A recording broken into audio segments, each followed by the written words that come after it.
Hi, everybody. Craig Shacklett here from URComped. Got another member of the URComped family that was on the very first cruise out of North America on the Celebrity Millennium.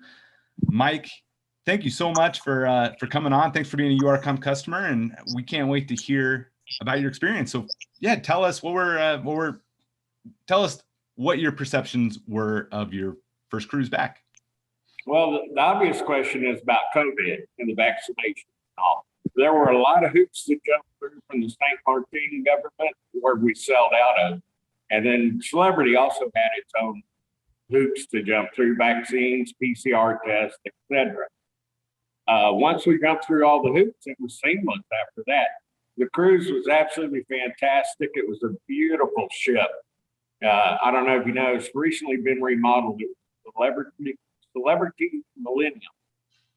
And it's very tasteful. It's a nice ship. Selling at 30% capacity spoiled me for all future cruises. There were no lines for anything. No elevator lines, no guest service lines.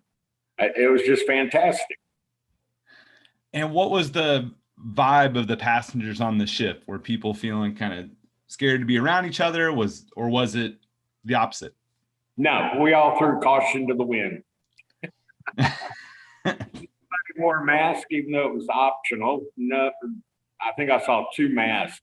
All the staff wore masks, however, and everybody was just excited to be cruising again. That was the first cruise out of North America since COVID hit. It was a lot of fun. And so it sounds like the passengers were all pumped to be there and excited. What was the vibe from the crew? I mean, after they hadn't worked in so long, did they seem happy to see you too? Well, that's always hard to tell how much is forced, but overall they seemed extremely happy to be back at it. And you couldn't pass on without saying, hello, how are you today? It actually got almost annoying being asked. And then in the stops were the locals.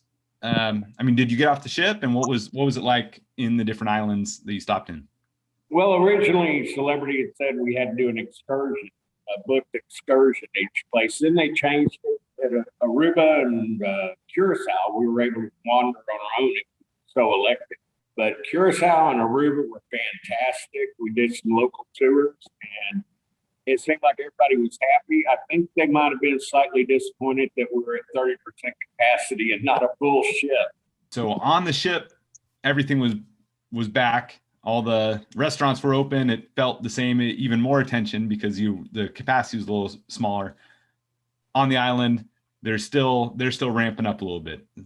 Yeah, they still have a little ways to go to ramp it up, and I'm sure COVID hit the merchants hard. But there's still a lot to do, and the water is just as beautiful as it ever was. So for anybody that's watching this that, they're not sure, they're on the fence about if they want to go back to cruising, is it going to be so different now than it was before? Are they still going to have fun? What would you say to them, those people that are on the fence right now? Do it. Go cruising. From what I understand, everybody's going to be reduced capacity. So now's the time to go because you won't have to put up with many fellow passengers, if you know what I mean. And the crew is very attentive. I felt very safe because everybody was vaccinated. Everybody had tests. So I was probably one of the safest ships there are out there right now. So I don't know how the other cruise lines are going to follow the CDC guidance or anything, but I imagine it'll be similar to exactly what I experienced.